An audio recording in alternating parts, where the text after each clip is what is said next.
Good morning बच्चों। आज हम पढ़ने जा रहे हैं अध्याय 12 चुंबक विद्युत के चुंबकीय प्रभाव। उसमें हम सबसे पहले देखेंगे चुंबकीय क्षेत्र होता क्या है और चुंबकीय बल रेखा। चुंबकीय क्षेत्र चुंबक के चारों ओर का वह क्षेत्र जिसमें से चुंबकीय सुई पर क्या लगता हो, बल लगता हो और वह घूमकर एक निश्चित दिशा में ठहरती है, चुंबकीय क्षेत्र कहलाता है। चुंबकीय क्षेत्र को चुंबकीय बल रेखा के रूप में दर्शाते जैसे यहाँ चित्र में दिखाया गया है।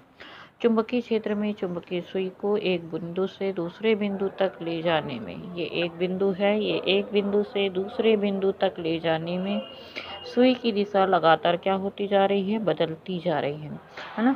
तो जब उनको उसके चुंबक के उत्तरी ध्रुव से दक्षिणी ध्रुव की ओर ले जाते हैं तो एक वक्र पथ बनता है और यही वक्र पथ को हम क्या कहते हैं, चुंबकीय बल रेखा कहते हैं। ठीक है, तो चुंबकीय बल रेखा जो है किसी बिंदु पर खींची गई स्पर्श रेखा उस बिंदु पर चुंबकीय क्षेत्र की दिशा को क्या करती है, बदलाती है। इसके निम्नलिखित गुण होते हैं। पहला गुण होता है कि यह बाह्य मार्ग में चुंबक के उत्तरी ध्रुव से दक्षिणी ध्रुव की ओर जाती है।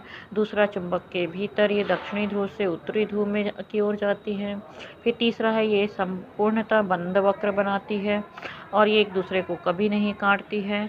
चुंबक ध्रुवों पर चुंबकीय बल रेखा पास पास होती है जिससे यह पता चलता है कि ध्रुवों पर चुंबकीय क्षेत्र की तीव्रता अधिक और अन्य भागों में क्या होती है, कम होती है। तो हम पढ़ रहे हैं यहाँ पर चुंबकीय क्षेत्र और चुंबकीय बल रेखा। ठीक है, तो बल रेखा हम देखें, बल रेखा के गुण देखें हम। अब हम देखेंगे उदासीन बिंदु क्या होता है। अब ये उदासीन बिंदु हमको कब प्राप्त होता है, जब जहाँ पर दो चुंबक कार्य करते हैं तो उस क्षेत्र पर उदासीन बिंदु प्राप्त होता है। ये उदासीन बिंदु दोनों चुंबक को क्या करता है, दोनों चुंबक की चुंबकीय तीव्रता को क्या करता है, नष्ट करता है, शून्य करने का काम करता है। जैसे हम प्रायोगिक चुंबक यदि उपयोग में लाते हैं तो हमारे पास दो चुंबक कार्य करता है। एक तो होता है पृथ्वी का चुंबक और दूसरा होता है जो प्रायोगिक चुंबक हम इस्तेमाल किए हैं वो। तब जब दोनों चुंबक का इस्तेमाल किया जाता है तब हमको उदासीन बिंदु प्राप्त होते हैं।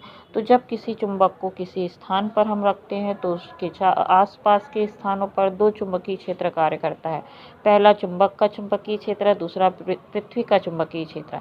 इस क्षेत्र में चुंबकीय बल रेखा दोनों क्षेत्रों के परिणामी बल के कारण हमको प्राप्त होती है। इस क्षेत्र में एक ऐसा बिंदु प्राप्त होता है जो क्या करता है, चुंबकीय क्षेत्र और पृथ्वी का चुंबकीय क्षेत्र दोनों उस समय में क्या हो जाते हैं, समान हो जाते हैं और विपरीत हो जाते हैं।